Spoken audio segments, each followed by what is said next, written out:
Bonjour Patricia. Je suis ravie de vous rencontrer enfin. Ça fait toujours plaisir, je tenais à vous le dire, d'avoir une éditrice qui s'investit comme vous, surtout pour des auteurs comme nous, qui ne sont pas spécialement reconnus.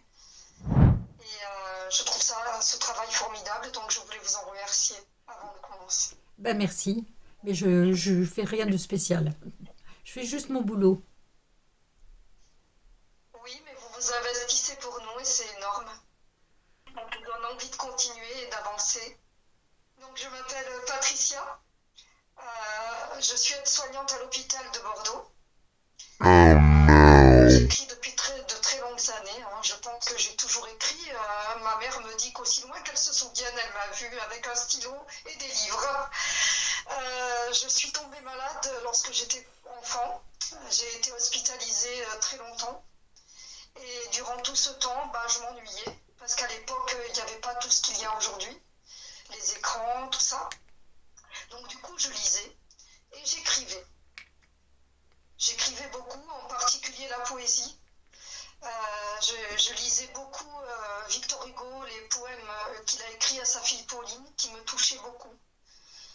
Et je me cachais d'ailleurs avec une lampe de poche que mon père m'avait ramenée. Parce qu'à l'hôpital, on vous éteignait les lumières et vous n'aviez pas le droit de lire au-delà d'une certaine heure. Oui, oui. Donc, je me cachais sous mes draps. Et voilà, ça a été un déclencheur, le fait d'avoir été malade et de m'être retrouvée ainsi isolée, parce que j'avais pas droit aux visites, sinon celles de mes parents. D'accord. Oui, ça devait être ça. Et j'ai continué d'écrire au cours des années. Et pour la petite histoire, c'est que ma grand-mère a joué un rôle très important, puisque lorsque j'étais gamine, c'est elle-même qui m'a mis les livres entre les mains. Et ensemble, nous jouions dans le grand salon de la maison familiale de ce petit village non loin de Saint-Émilion, où j'ai passé toutes mes vacances et qui ont inspiré Festin Macabre. Oui. Mange gaufre. Voilà. Un petit village imaginaire qui s'appelle Mangegoffre, mais qui s'appelle pas comme ça dans la réalité. Mais dont certains lieux sont très très proches de ceux que j'ai rencontrés, dans lesquels j'ai grandi, évolué, gambadé, parce que j'ai passé mes vacances, donc c'était un coin assez mystérieux, plein du parfum du passé, avec tous les secrets fermés dans les maisons, avec l'imaginaire qui permet tout le champ des possibles. Donc moi j'allais dans les vignes, je me baladais beaucoup dans les vignes, dans les bois, et au cimetière, je m'asseyais sur les tombes. Et je parlais dans le vide, je créais des histoires, je parlais à ces gens qui étaient allongés et silencieux. Et voilà, ça courait dans ma tête, et puis ça n'a jamais arrêté en fait. C'est Encore super. aujourd'hui. Mais heureusement que ça n'a jamais arrêté. Ça a permis justement que vous écriviez Festin macabre, dont chaque petit conte est un petit bijou. Merci beaucoup. Alors maintenant, je vais vous demander de lire la quatrième de couverture. Donc je vais changer mes petites lunettes pour vous lire la quatrième de couverture. Moi, sans lunettes, je pourrais rien lire. Hein. Je pourrais même pas trouver mon chemin.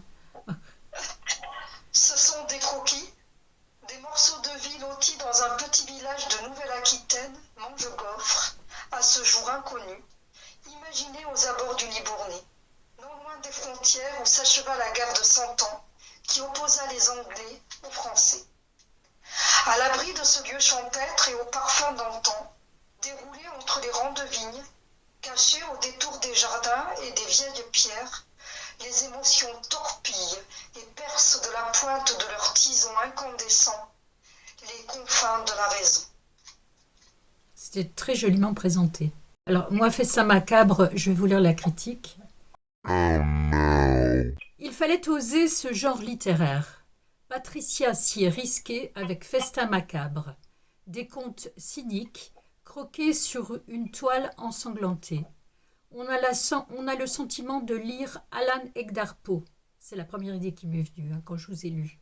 On devient spectateur de l'abject, presque complice. les mots s'accrochent au lecteur, les mots s'accrochant, pardon, au lecteur, comme s'il était le jouet, l'objet de l'auteur. Quand on a commencé cette lecture, on se fait piéger par le style brillant, raffiné, avant d'être happé par les abysses de noirceur dont on est incapable de s'extirper. Fascinant, déstabilisant, obsédant, festin macabre. Et Patricia, je vous remercie pour cette interview. Je vous en prie. Donc, dans ce recueil, il y a le ruban rose. Je voulais juste faire, si vous me l'autorisez, je vous en prie, faites. petite parenthèse. Le ruban rose, il faut savoir que, bon, que je participe comme ça à des manifestations pour la bonne cause.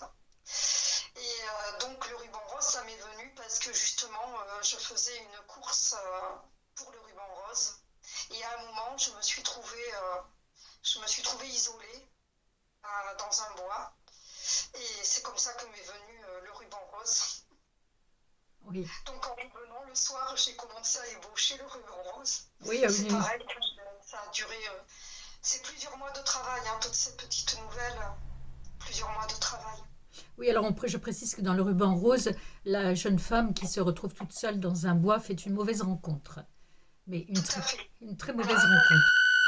Écoutez, donc je pense qu'on va arrêter l'interview là et je serai ravie de le diffuser sur YouTube. Et pour une fois, nous n'aurons pas de distorsion de son puisque j'enregistre sur Audacity.